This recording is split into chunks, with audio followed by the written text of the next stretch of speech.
Hey, what's going on, everybody? And welcome back for another recap review from season 2 of Halo. Where tonight we're getting into episode 7, where this Yeah. episode is titled Thermopylae. So we got one more to go before we get to the finale. So definitely knew we had to ramp a lot of things up to get there. And certainly a lot to cover tonight. And for the folks that are and has been predicting a certain presence of a certain race, the flood, it seems to be on their way. Yeah, I know you all been on that pretty early here, but being able to really get that indication really has me kind of on edge for the finale, thinking about like just how much are they going to bring in this finale. If you're going to have the proper introduction of the flood, you got this war get ready to go down with the Covenant. Looks like we're going to have boots on ground on Halo. A lot really to prepare for, and Master Chief and Arbiter are definitely on a collision course with one another. He got his suit back. We got Atkinson. Looks like he's turning face. Uh, just a lot going on here. But yeah, we're going to break it all down. But yeah, let's start off on top of the episode here because we got McKee and John. Looks like they're vibing in the metaverse now that they both touched the keystones, and now they vibing again. But with that though, they're being able to reconnect because of touching the keystone, and the two of them have a weird but yet awkward relationship because, like, it is a game about perspective. They're talking about John and the UNSC and their approach on war, and then McKee and the Covenant and their approach to war. And they basically make it seem like, man, whoever gets the Halo, one way or another, one of these races are going to be demolished here. But then ultimately McKee comes up with this sort of higher purpose that, like, this really isn't about them. It's about us, because the ring can do more than destroy. It can bring world peace, and this belongs to us. But then, she has this moment where she's kind of looking at John, and it's just like, oh, I think you see some doubt there. What did you think about the two of them having their moment? Really iron out everything from their appearance that they had pretty early in the series, their stances with their alliance, their allegiances with their alliance, and then the purpose that the two of them may have together. Yeah, I feel like this moment was overdue. We haven't seen this in over a season. Obviously, this whole season we've been chasing this reunion between McKee and John. And it's been a while since we've seen them uploaded to the cloud and sharing in their consciousness. But we definitely get a more visual shot of what the Halo ring looks like. I guess like the area of what the Halo ring looks like. I feel like we got it before, but we really didn't get that much time there. Yeah. The moment that we got here, I mean, it definitely was kind of like them explaining, kind of like, okay, they, like you said, it's two sides of a coin here. They both have different perspectives of like what they think is right or wrong in this war, or who needs to win, or who, what the Halo is, because nobody truly knows. Like it's a weapon, it's a life giver. We keep hearing different things, like from different characters' perspectives of what it is. But I just finally seeing them connect and have a moment. Honestly, I was hoping to get more. But again, it's so much going on right now. It's so much that's in motion right now. It really wasn't enough time. And the show literally yanks us from that moment. It literally yanks us from that moment. So we really, it's like I said, bittersweet as to like what we actually get between the interaction between these two characters. But it couldn't be any more obvious, like the visual representation of who's on what side, right? Like, I mean, we have John on the UN. I guess the UNSC.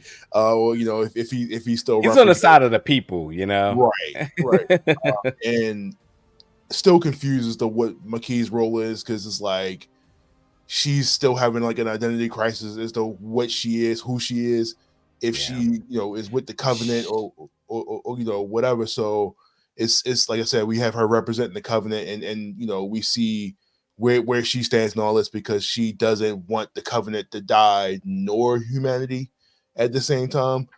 She sees like what else the Halo can do, but again, as they say multiple times, whoever hands this thing is gonna pretty much set the tone for the rest of the universe.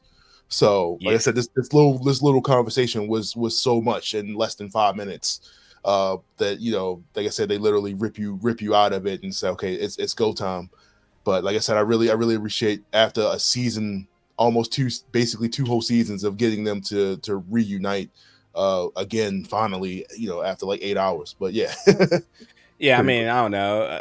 To me, I feel like, you know, especially with Oppenheimer winning all the awards this year, cool. it's kind of, you know, no matter what day and age, what era, what period that you're focusing in, whoever has their hands on the atomic bomb wins the war, and that's what the Right. Halo represent.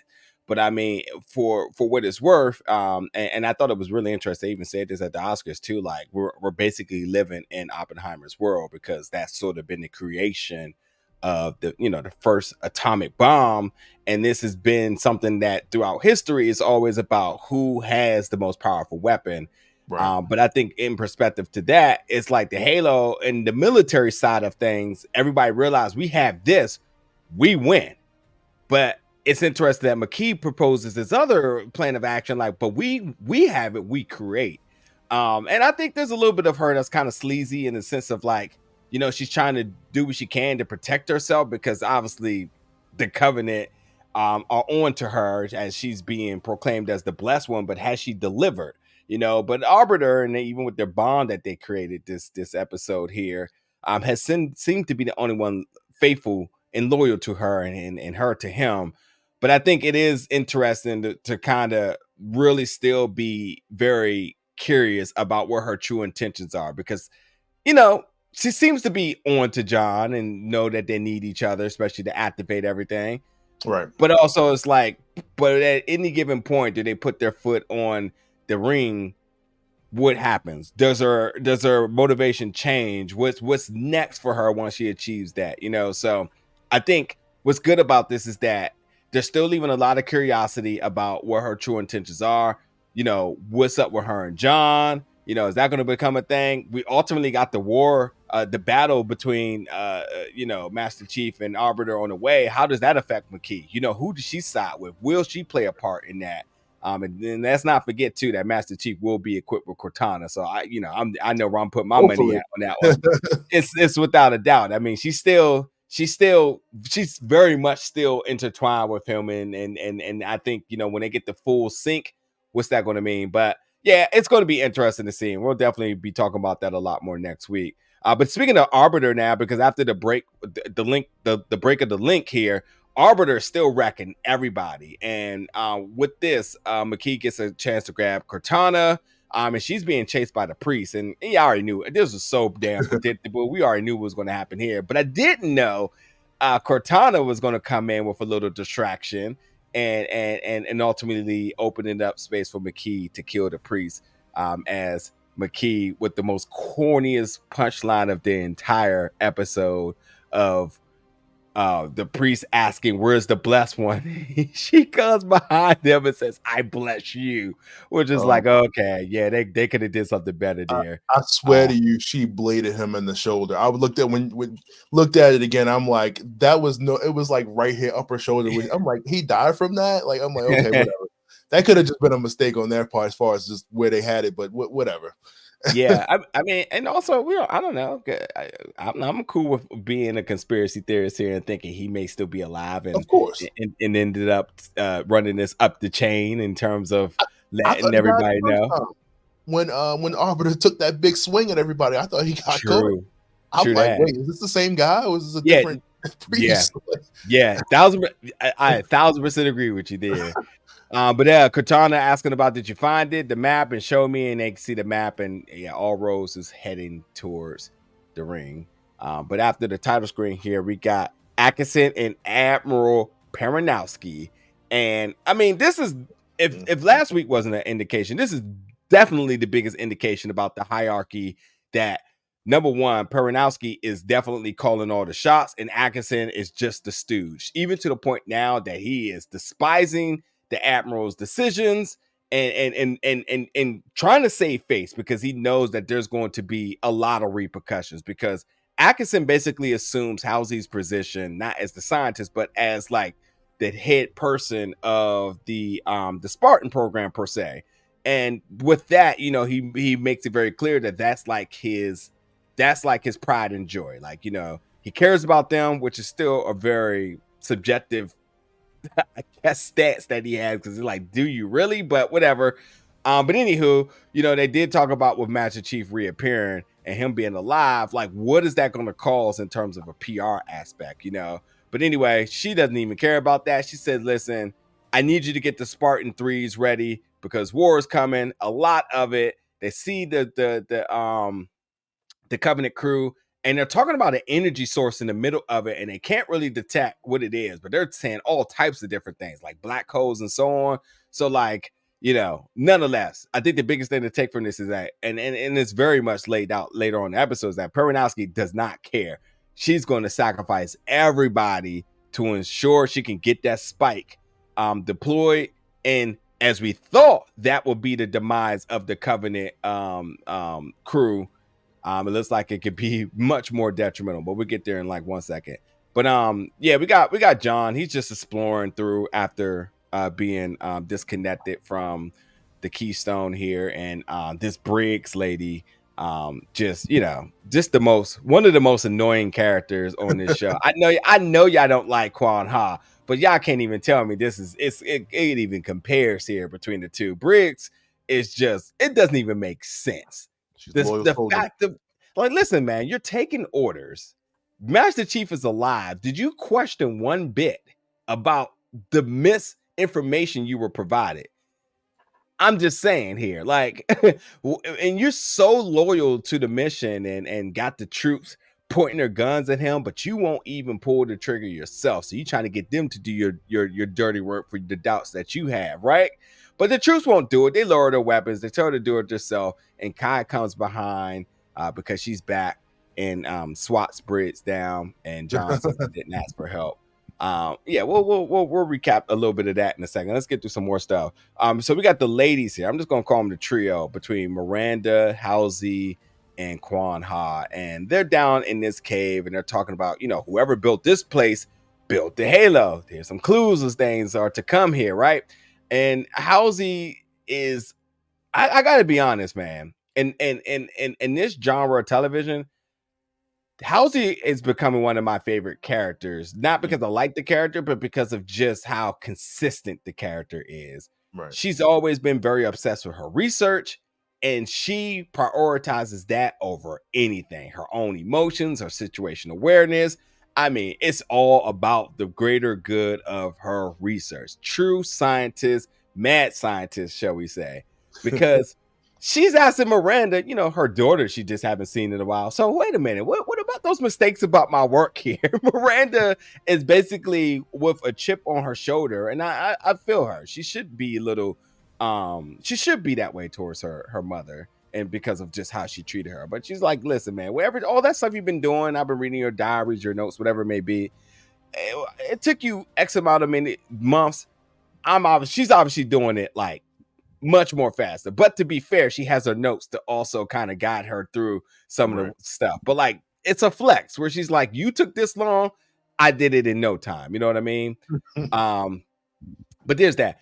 So now we go back to the Admiral. They're on what do you call it? Like on the what do you call it? The deck. Yeah, they're on the deck, and we're hearing about the Aero team taking orders from the Admiral. And next thing you know, they're just gone. I immediately didn't know what happened because the communication line just went down, only for them to verify that team had just been obliterated. Yeah. And Peronowski was like, all right, cool. All right, load up the next crew. He's like, wait, what? When we started to really see the peeling of the banana here with this character, what were you kind of thinking? And do you think, in retrospect, looking back from the beginning, that this character would be at this point so sadistic and careless about her troops and the people around her? No, I mean, like I said, they really didn't reveal too much. I mean, I don't want to use the term villain, or because she's doing what anybody in military or government would do, and how they see people as pawns to get the overall objective done. She does have that glimmer where she absolutely does care about humanity because she does see the bigger picture and what this Halo ring could do. If these little bit of people do not matter in the long term of the entire universe getting wiped out if they don't get this done. She knows what's at stake. So again, I mean, I think the overall conversation is like, these people matter, these soldiers matter, but I think because these people don't know the expanse of like what this weapon could do, they're not thinking all the way through. Like, this mission has to succeed, it has to go through, nothing else matters. Them doing what they did on Reach, none of that matters. Like, that's a small. And what's crazy thing is, like, everybody's hearing this conversation and like that's on the bridge on the deck, and nobody's like responding like, okay, go back to work, right? Like we're like you said, load in wave 2, load in wave 3. Like, these Spartans don't matter. We just need this to go through. It doesn't matter.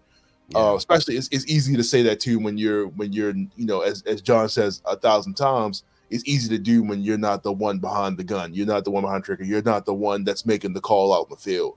When you're just sending people out, but you're not experiencing this. You're not experiencing loss. You felt your soldiers, stuff like that. But yeah, like I said, I mean, she definitely, like I said, I don't want to say villain because she's just doing what she has to do to save humanity. But her methods are a bit cruel. Her methods are, like you said, a little bit sadistic. Because, like you said, my man, not Paranowski, trying to think of his name, Atkinson. Atkinson. We found out that he wasn't even the one that was in control this whole time after that whole conversation. She was like, hold up, no, homie, you made that call. I don't work for Oni. Like, I don't work for Oni. And he's like, okay, he's starting to see the type of person that she is. And all of a sudden he wants to get some light in his heart, and like you said, start making the right decision. So after that conversation, after she started, killing off these soldiers, you start to see the type of person that he's taking orders from. I think everybody's starting to question the people they're starting to take orders from throughout this entire episode and realize that's not always the right choice. So yeah. I think that's like a result of war too. Yeah. Because at the end of the day, no one wins in war. There's some measure of loss in some aspect of it. And really quickly, I'm gonna talk about the next scene, but I'm gonna come out with another question. But yeah, as Paranowski says, deploy the second wave, and Atkinson's questioning her decisions, and she's just willing to sacrifice anyone to stop the Covenant from getting a Halo. Yeah, from a military aspect, it makes total sense. Again, you talk about the atomic bomb. You don't want to be on the receiving end of that, What for Atkinson, and with everything you said, and whether it is part of something you just previously just said, what very particular part of everything that happened do you think was the switch for him? What do you think it was? And like to kind of throw a couple of examples of you.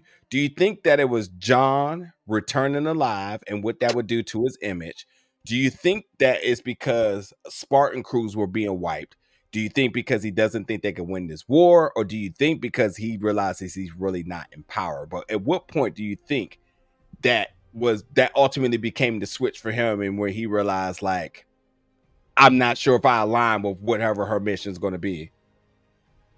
I think a little bit of it, all of it. I mean, you start to see little by little, like, that starting to affect him. Like, regardless of like what was said about Reach, he didn't feel good about that. You know what I mean? Like, he didn't want to that to go down the way it did. But then you really start to see it after his conversation with Kai, like, where he's like, man, it's too late. It's already done, and then he's starting to realize, like, again, he's not, this is, he's sacrificing these people, is not, what he truly wanted to do. And I don't know, we don't really get a lot of backstory, like the whole thing with his father and stuff like that. That probably could have been a big play into like why all of a sudden he's had like kind of this change of heart. But yeah, I do think too, like him realizing he's not the one in control. He really doesn't have his power that he thought he did, because like, as he says multiple times in multiple episodes, he's the one that's running the show. This is his army now. These are his Spartans now. He says, and then pretty much he finds out from Paranowski, like, nah, this is, you do what I tell you to do. But then, as we find out later in the episode, he goes behind her back and do something he wasn't supposed to have been, looking into. So, like I said, like you said, it makes sense. Like right after that power shift, or his loss of power, all of a sudden he's like, well, I'm about to get back, or I'm about to try to take control back of his spot. So I don't know. He still sucks in my eyes, but yeah. Oh, he's definitely not off the chain. Like let's not get it twisted here. But I was hoping John cracked him, but it's a little bit of a face turn for sure. I mean, I don't know. We're talking references here. I mean, don't wait till episode 7. You'd have had all season. not on, yeah, not on this fan base. Listen, at this point now, and I challenge our viewers to let us know at this rate, because we know you all hate Quan Ha the most. But at this rate now, has Atkinson become a more likable character than Quan?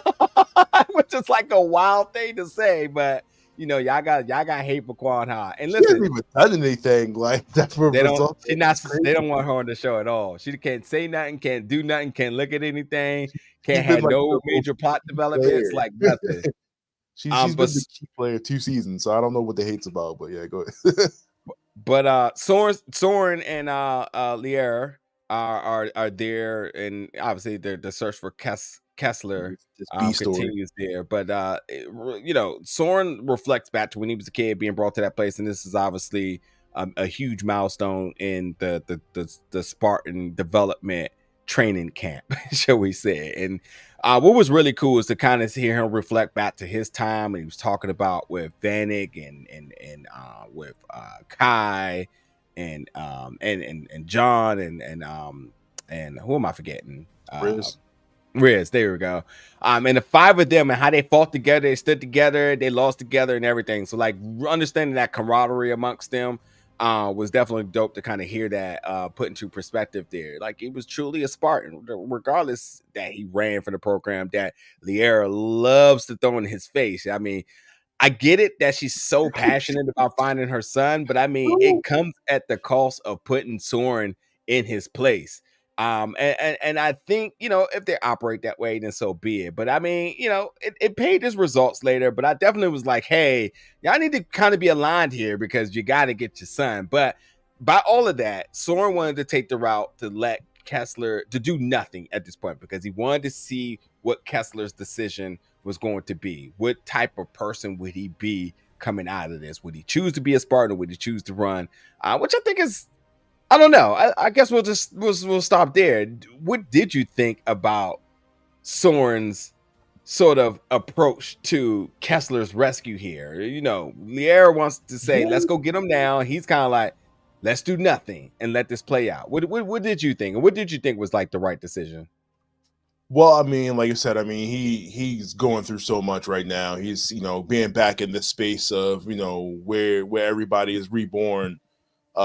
We find out way more about his character and, kind of his motivations. We find out that, him leaving the Spartan program was something that he wanted to do, but at the same time, he also wanted to be a Spartan. He wanted to be a part of the team and be with his brother, his family. Because like you said, that's he's gonna find a new family with his son and everything like that. It got kind of weird though because he was just like, yeah, I'm not gonna do nothing. I'm not gonna save my son. She's like, what? And like, nah. She's like, that's not happening. And throughout multiple episodes, we kind of, I don't want to say she's putting him down, but she's like really throwing these curveballs at him. It's just like, yeah, you kind of not a man. You're not the guy that that you were. That's not your life. This is where you are now. Kind of like I said, not putting them down, but just giving them a reality check as to like dude, we need to get our kid. Like, we need to focus on what's going on right here. Again, I said, I don't want to say this B story wasn't necessary in the overall story, or nor did we have the time for it, because obviously we made it. But like, I just didn't. They didn't really give a lot of explanation as to what was going on. Obviously, like, it was like Kessler's in this training. This is a part of the UNSC. For whatever reason, they're still snatching kids up and trying to train them to be Spartans. Again, I thought that was discontinued after the whole Halsey exposure situation with from season one. Yeah.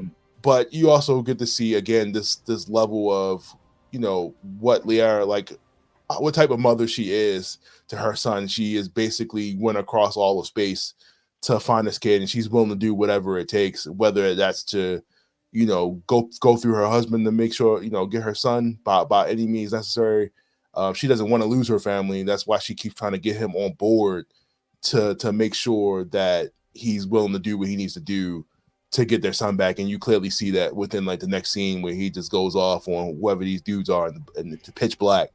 But yeah, he's also talking about, let's leave him. I'm like, it's been like 5 minutes. The kid's not going to be trained that much. He's only been there a couple of days. Like, let's just grab him. But yeah, it was a really, like I said, really insightful moment, is to see like kind of how Soren was really feeling about Halsey in the entire Spartan program overall, because he almost, like, we introduced him in season one, it seems like he has this level of resentment for everything that happened, but now we know what the reason was behind that overall. Yeah, she calls him out on it too. I mean, I think it was that's why she's not wrong, because she said, you spent all this time being obsessed with finding Halsey, and now you get here and you're acting like a completely different person here. But Yeah.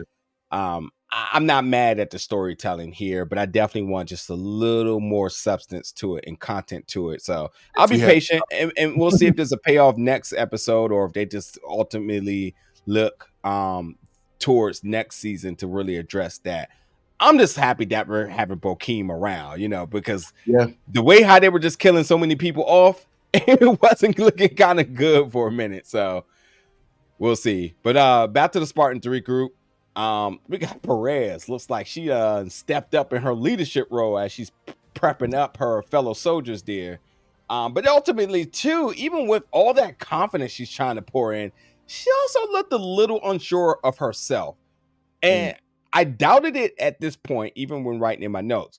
But I absolutely firmly agreed with it until she saw John. I think she still had her doubts until she saw John. And I think that's good storytelling, because if you're really going to buy into the fact that, like, these folks look up to you, and what impact do you create if they see that you return, I think that is that extra added bit of confidence that Perez needed in order for her to really be laser focused to be a Spartan and to complete the mission. Which is why, and I know I'm jumping way ahead here, but which is why John seeing the coin in his ship is so impactful, because that was the coin that he kind of dismissed to her, where he was like, soldiers going this way, and he went that way, and she went wherever. That's why he was like, I'm surprised that you died. I mean, that you're here. And now it's funny, because when Kai was like, he's not coming, and she was kind of like, I know. So it was like, cool, he has another mission, right? So she gave him the coin because she's like, soldiers going this way. So it was a little small bit of storytelling between the coin, but I thought it was really cool how they kind of wrapped that amongst everything. And I think that was the extra bit of oomph that she needed to really commit to being a Spartan, even if it's looking really, really doomed for them. But I love it for her, man. Went from a medic to a Spartan. Got a little glow up there, right? She was this the same character that was on the communication squad, right? Like the beginning of the first episode one, right? I say medic, yeah, communication squad, yeah. What do you mean? Is this the same character? I'm gonna need you to not subject yourself to because I was like, I'm like, was she already a Spartan? Or no, dog. No. Did we now have like an instant way to create Spartans all of a sudden? Like, because like within a couple episodes when she was with Kai and that team, I'm like, okay, are we do we have this new way to create Spartans that's not the way that Halsey did it with John and Soren and everybody else, or did I miss that overall? Like how they're making this new way, or these just people in suits, like they don't have the physical boosted abilities that John and Kai and all them do. I mean, it's always going to be your question about the Spartan program every week. So every week, I'm going to defer to the fans because I'm not answering you for 7 weeks straight now. Please refer to that question, folks. Y'all get in the comments below. Yes. But I mean, like, granted, like if I had to answer here, I think it's to the point obvious that there's obviously two paths of putting on a helmet and being a soldier, you know? Right. And I think that different teams, different tiers, and I think different level of training. I mean, I don't know if you wanted to put it this way, it's like everybody's a soldier in the military, but there is, you know, the special ops team, and then there's Marines, you know, and at the end of the day, y'all both may be in the same war. Y'all even may have similar uniforms at times. Who knows? But at the end of the day, like it's definitely tiers to it's levels to this, shall I say? And I think that's what it is with Perez. She comes in under one level, she gets called a Spartan, but there's different tiers to it, different groups and so on. So you know, the elite squad. You know, same thing with stormtroopers, if I may say. You know, you got some folks that got the white, you got the red, you got the silver. You know, you got all your different tastes here. But y'all can answer that for him. I'm not answering no more. Kai and John now. And Kai is doing whatever she can to break conversation with John. John ain't trying to hear it. But I mean, this is a moment of reconcile here because John finally decides to open up his mouth and says, "You made the wrong call. You trusted people that wanted us dead." She admit that she made a mistake. He says, "I need my suit," and I know you all cheered because y'all like, "Yeah, we need that damn suit." We tired of seeing him without his helmet, without a suit, which I think is funny because the writer said, "Oh, y'all mad about his helmet off. All right, bet. Wait till we let you know what we're gonna do this season. No helmet, no suit, no nothing for you all. Grateful folks, ungrateful folks." You gotta go through the whole Metroid joint where you got to start off from scratch and get piece by piece, get your stuff back. Like, for real. Kwan Ha, y'all favorite character, trying to figure out what's happening with the wall. Meanwhile, Atkinson, Miranda and Halsey are just bat words at each other. Even to the point that Kwan Ha threw a little shade too, talking about you took children. And you know, anyway, at the end of the day, they're just trying to figure out what's all going on here. But then Miranda did find, which at that point it looked like a compass, but she said it was something valuable. And Kwan Ha is still studying the wall. She's activating things. So you know, we'll wrap all of that up in a little bit because they're jumping between scenes a lot. But we see Atkinson running the simulation, and every single time it's a destruction of whatever the universe. Either the small proximity, they scale it out, mass destruction with this little spike protocol that Peronowski has, and you know, he realizes it, and I think at this point now he is just really just like shocked, you know, and this thing creates a reaction, and when it does, it destroys everything. And with that, you know, we get John and Kai with some Cortana assistance, and that's when they run into Atkinson, and you know, John at this point he definitely was like, why shouldn't I kill this person? I thought it was funny. Kai was like, I honestly nothing comes to mind here why you shouldn't, but he's there for his armor and he needed him, and it is a biometrical scan, so they need his face in order to do so. But at this point now, this is when we started to see my man Atkinson sing to the birds because he's giving the scoop on everything. I mean, it's like he got brought in the feds and he's just snitching on everybody, but he let him know. He gives the full scoop on Peronowski, the plans, what's up with the spike, and so on. And even to the point that I'm so glad that they had this in the dialogue when it was like, well, when did you start caring about Spartans? And when he said, "This is my life work," and John said, "I heard this before." This was brilliant piece of dialogue here. Like, it's true. He can make himself sound so righteous here all he wants, but like, bruh, nothing you say's back that up. Like, not one bit of it backs that up in terms of you and your care for the Spartans. But going back to the threesome of Miranda, Halsey, and Quan. Miranda does get the information about her father, and even with her doubts, but Halsey makes it very clear that on Reach he stayed behind. Because Miranda thought like maybe he escaped, and they're not sure where all of the escapees are at, but no, Halsey makes it very clear that he did not make it, and she instantly is, she's heartbroken about it, storms off.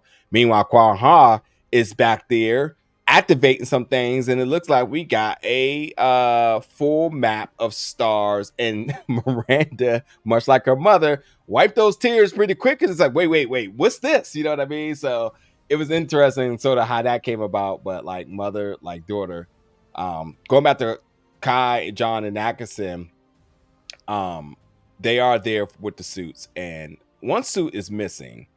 And at a point, I was like, well, whose suit is that? But I'm guessing that suit is it must be Kai's suit. She was already partially kind of wearing it.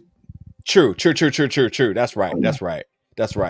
But anyway, it was a moment where I was definitely looking forward to, because I knew it was going to be a moment where they would interact with Vanek's suit, and John's still wearing that on his chest that he couldn't save him, and it was sad that they talked about his death and how Vanek pretty much didn't understand what death meant. Kind of was, like you say, he was kind of wondering how he got there and what did it mean and so on. And then Atkinson breaking up this like very like somber moment to say, so what are we going to do? I was like, well, I'm here to punch a hole in your chest, but whatever. But then that's when he mentioned, once again, whistling, talking about I didn't give the orders on Reach. And this is where John gives the order of saying, you're going to tell everybody what Paranowski did on Reach, and you also going to tell your impact on it. And basically, this is how we're going to reveal the truth, uncover everything, and I love how Atkinson says, like, I say something's going to be my word versus his, but John says, listen, once people see that I'm alive and see me in the suit, that's going to be all the proof you need. And as he mentioned, someone's going to have to pay. I mean, I think that's still a very nice let off, considering that like this guy got your man killed and didn't do anything to stand up for it, and now because things kind of hit the fan on his end. Now he's trying to play face like, oh, I really cared about you all. Like I didn't want anything this to happen. So I don't know, it's a little weird, but I don't know. What was your thoughts about that? We'll take a little break there to talk about your thoughts about John and his plan and exposing Paranowski and Atkinson. One, I thought it was funny they had a whole museum of like their suits just laid out like the Justice League museum with all the all the Halo suits. Yeah. And again, just Kai and John, her trying to explain to him like, look, I made the wrong call. I followed this guy. I thought I was doing what I was supposed to do. I'm a soldier, XYZ. And just him again, like you said, him just completely just blurring her out. And then while also dealing with this thing from this whole thing with Atkinson, where I think they kind of see the bigger picture through their anger, where they really do need him. And well, not necessarily need him, but they understand like John, once John steps out into the world again and people know that he's around, and we already see that from the first couple minutes with his interaction with the soldiers, where they're like, oh that's 117, that's John, like we not doing nothing. So we already see like his influence with the other soldiers, like they're not going to stand against him. You know what I mean? Like they already know his presence alone pretty much reveals everything they need to know about what they were told. This whole propaganda they using to make John the martyr for this war, and his sacrifice won't be in vain, XYZ. Question is like, I kind of think like, is Atkinson gonna try to get his little hero death in? Like, he gonna try to blow himself up or something, or like whatever to redeem himself from what he did? Is Paranowski going to get him killed? What's the scenario here? But like, I think it's a little too late now. Like he's done what he's done, and he can in his conversation where it's like, well, what about me? You know, they're like, well, what about you? He's like, well, I'm done. You know, it's like, yeah, you know, like, what am I gonna do? I'm gonna be ruined. Okay, like, what's everybody else? You weren't worried about them? Like, why should we care about you, buddy? Like, you left us to die. So I thought that was a funny conversation when he asked. So like, what am I gonna do? You know, what's gonna happen to me? Like, but yeah, I mean, he's trying, but it's too little, too late, man. It's episode 7. It's only 8 episodes this season, so is he? Hey man, root for my man redemption story, okay?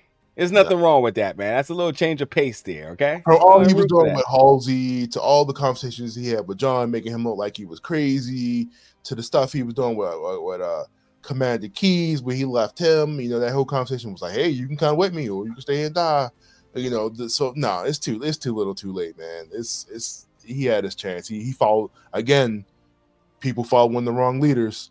He followed the wrong leader, and now he's getting burnt for it. He's being hung out to dry. So it is what it is.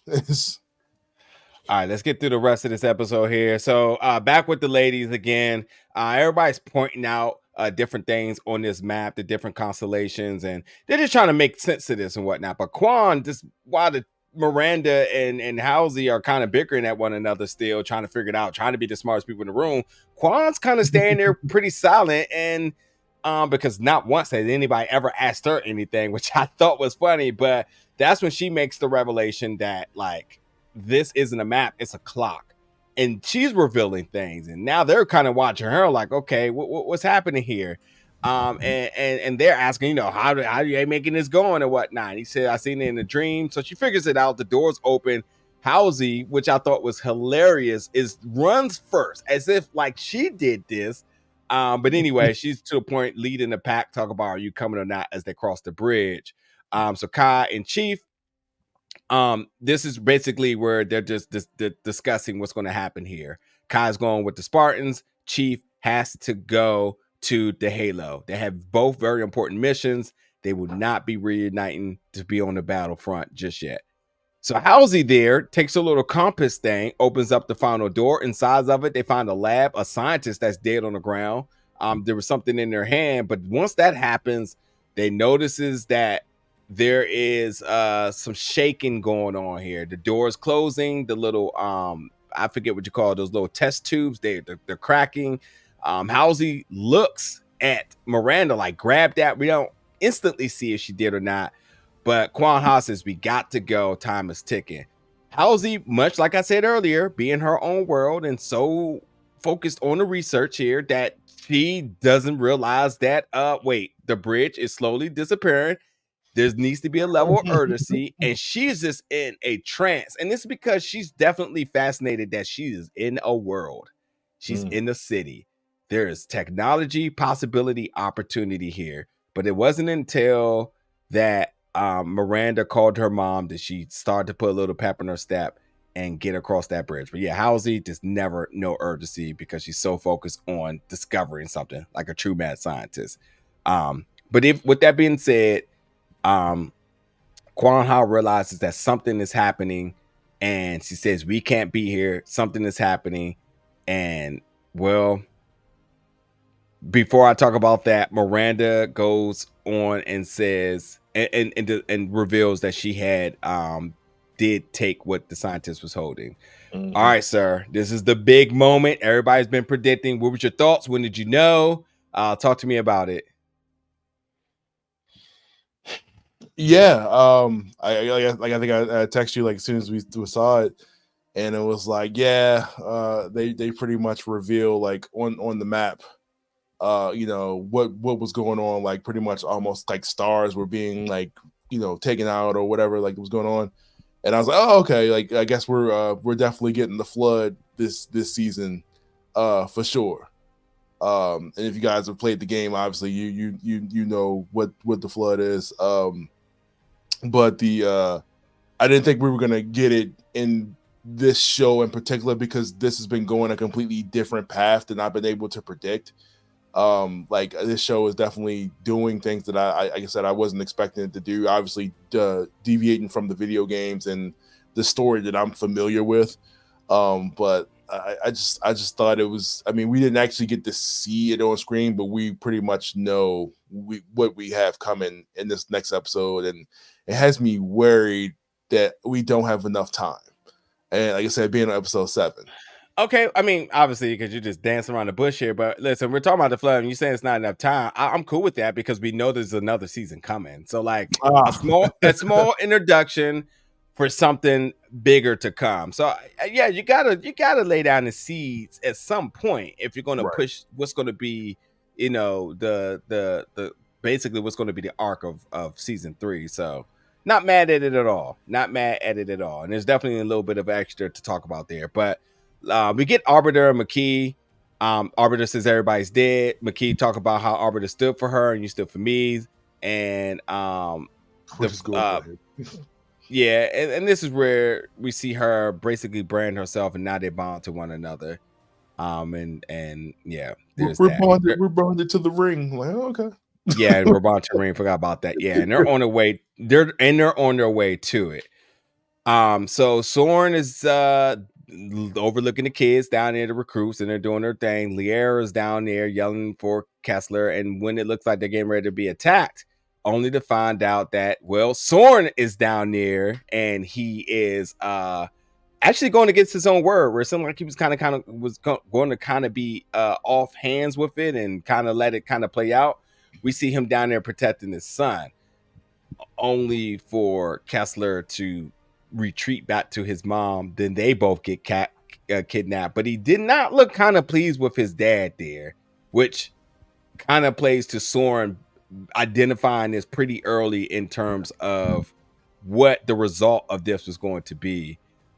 So I feel you. It's definitely like some side quest here that no one asked for, but it better have a payoff next season or something. Because right now I'm kind of like, I don't care about this. Like I don't. Like, granted, Right. I like Bokeem. I want to see Soren back in the mix with everybody else. I want to see Soren also get his licks back with the UNSC. But like the whole thing with Kessler, I would have been okay with it. I know you all got a problem with Quan Ha, but like the Kessler story is the one I'm kind of like, whatever. And I'm sure there's something in some bit of the lore that this means something bigger and better for it to come.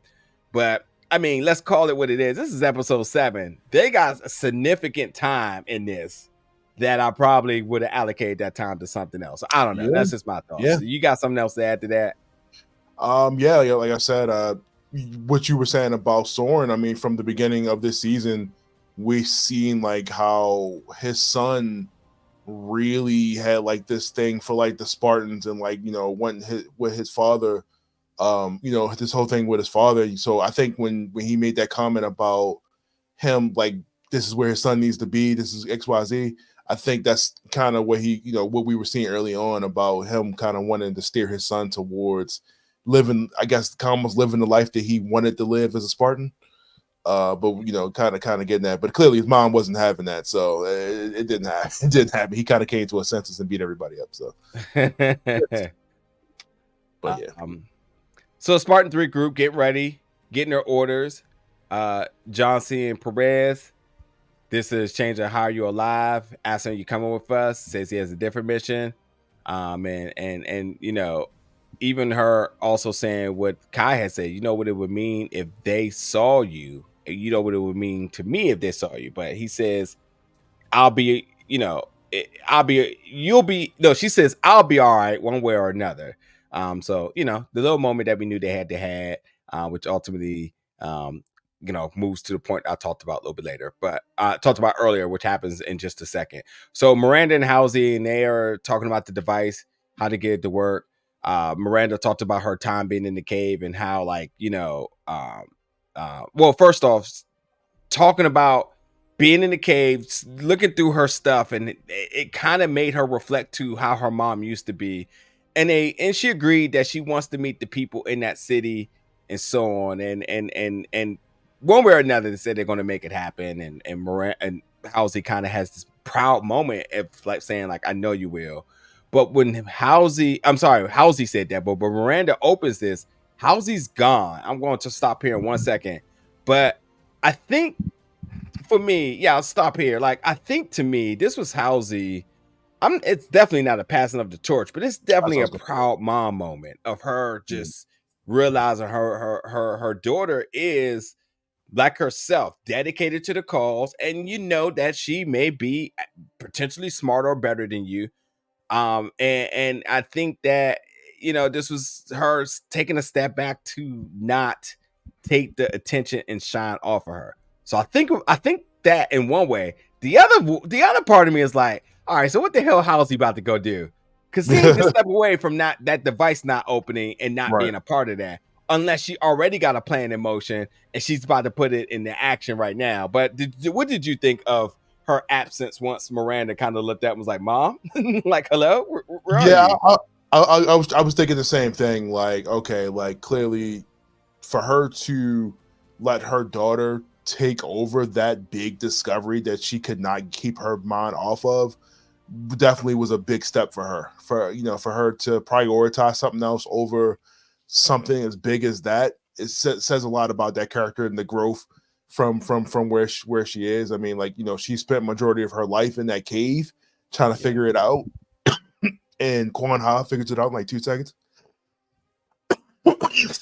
Excuse me. And then I'm also thinking like, oh, did she die on that bridge, or she's disappeared and she didn't see her move, or like, I was kind of thinking that too, but I was like, no, everybody clearly got back on time. So, like you said, like you said, not necessarily a passing of the torch moment, but there might be something that was taking precedence for her, or she has something else in play that's way more important than whatever that was they found in the lab.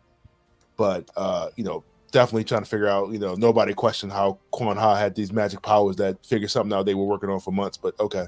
yeah, that's my only thing is that I felt like their ego was so, and maybe either their ego or they were just so involved with one another that they didn't realize just like Quan Ha's contribution to all of this. They Right. just completely overlooked it. But hey, listen, I'm not mad at them at all because all the fans do it in the first place. just literally forget just what Quan Ha is bringing to the show. But that's no here nor there. We'll leave it alone.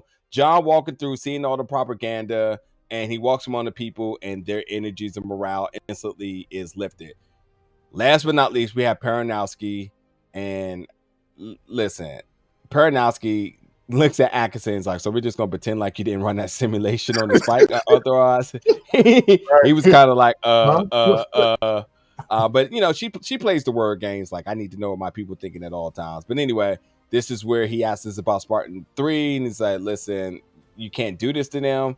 And then we hear there's a telecom interference, and this Master Chief over the telecoms, letting her know that there is alive. Atkinson's detained because he clearly Paranowski knows that he has something to do with this. Kai's getting the troops ready. And she tells Perez like he's not coming, get it out of your head. She knew that's where the coin thing came into play because war is definitely here and there's no more training. But John looks at the coin from Perez as he sees the Covenant, he sees the soldiers, and he also sees the Halo. And that is the end of the episode. I gotta tell you, man, I love the score of Yeah. this series, and the way how they dropped the theme right there at the end was such a fitting touch. So definitely a dope episode for me. Sir, is there anything else you want to add on this one before we stick a fork in it? No, like I said, I mean, Quan Ha being the Deus Ex Machina of this entire show, and, from her being an ultimate assassin to now inheriting these magic powers from a old lady, is going to be the cherry on top to this entire season, and I can't wait for it to be revealed and the next episode to piss everybody off. But other than that, no, Yeah. that was it. Yeah. All right. With that being said, then you all let us know about tonight's episode. Let us know the things that we missed, just in case we missed anything. Definitely help Terrell with the question he asks us every week because God knows he needs help on that, and we do not need that on the finale. But nonetheless, give us your predictions for next week episode, all that good stuff. Continue to pour the love. It seems like the hate has left the building. For the folks now, there's no way you're watching episode 7 still hating this. And if you're here next week for the finale and you're hating this, you have to take a look in the mirror and start to question yourself because there's no way now 2 seasons with 9 episodes, this one with 8 episodes, and you somehow somewhere are still mad about Quan Ha or Master Chief without his helmet because the suit is here, the helmet's here, Quan Ha's here. We're going to the Halo. The war, Arbiter versus Master Chief. Get it locked and loaded. It's all going down, and we'll leave it at that. But thank y'all so much for watching tonight, and we'll see y'all back next week for the finale.